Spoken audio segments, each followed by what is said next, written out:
नमस्कार, मी परिधी गावचा लोकनियुक्त सरपंच विजय उर्फ मनोज पाटील गेल्या रविवारी 22 मार्च रोजी आमच्या यात्रेच्या सुरुवातीच्या दिवशी ज्योतिबा येथे शासनकाठी पूजनाला गेलो असता तेथील पुजाऱ्यांनी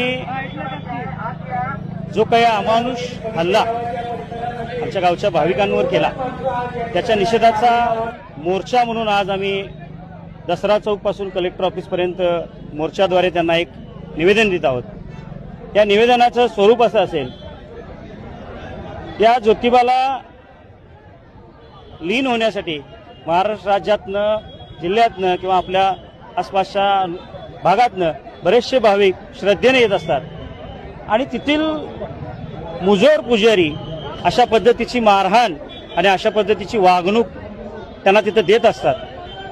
आणि ही घटना फक्त आमच्या गावच्या लोकांच्या बाबत घडली असं दिसत नाही। ज्यावेळेला आम्ही हा निर्णय आवाज उठवण्याचा घेतला त्यावेळेला आमच्या असं लक्षात आलं की याचे बळी फक्त आमचे गावकरी ठरलेले नाहीत, पण महाराष्ट्रातनं कानाकोपऱ्यातनं येणारा प्रत्येक सामान्य भाविक या असल्या मुजोर प्रवृत्तीचा बळी ठरलेला आहे। त्याचा निषेध म्हणून आज हा मोर्चा निघतो आहे। पण याच बरोबरीनं तिथल्या प्रवृत्तीचा विनाश व्हावा आणि तिथल्या अशा मुजोर प्रवृत्तीच्या पुजाऱ्यांना तिथून हटवावं या प्रमुख मागणीसाठी आम्ही हा लढा कायम सुरू ठेवत आहोत। त्यासाठी सर्व समाजातल्या विविध संघटना, आमच्या भोगावती खोऱ्यातील 52 गावातले सर्व ग्रामपंचायतचे सदस्य, त्यांचे सर्व पदाधिकारी आणि गावकरी या आमच्या मोर्चाला सहभागी आहेत।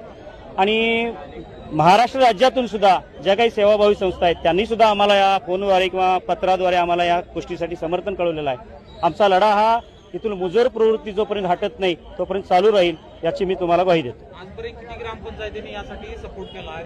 आमच्याकडे लिखित स्वरूपात आमच्याकडे आजपर्यंत 48 ग्रामपंचायतीची लेखी पत्र आमच्याकडे आता उपलब्ध आहे, ती आम्ही माननीय जिल्हाधिकारी साहेब यांच्याकडे सुपूर्द करत आहोत। विविध संघटना ज्या की जिल्ह्याच्या बाहेरच्या सुद्धा आहेत त्यांनी फोनवरनं आम्हाला कळवायचं काम केलेलं आहे। येत्या काळात तेही आम्हाला लेखी स्वरूपात आम्हाला पाठवत आहेत। मला वाटतं याची व्याप्ती खूप वाढेल, कारण प्रत्येक भाविक याचा बळी ठरलेला आहे, सामान्य भाविक। तेव्हा त्यांचा त्या सर्वांच्या न्यायासाठी मात्र आम्ही हा लढा जरूर सुरू ठेवू।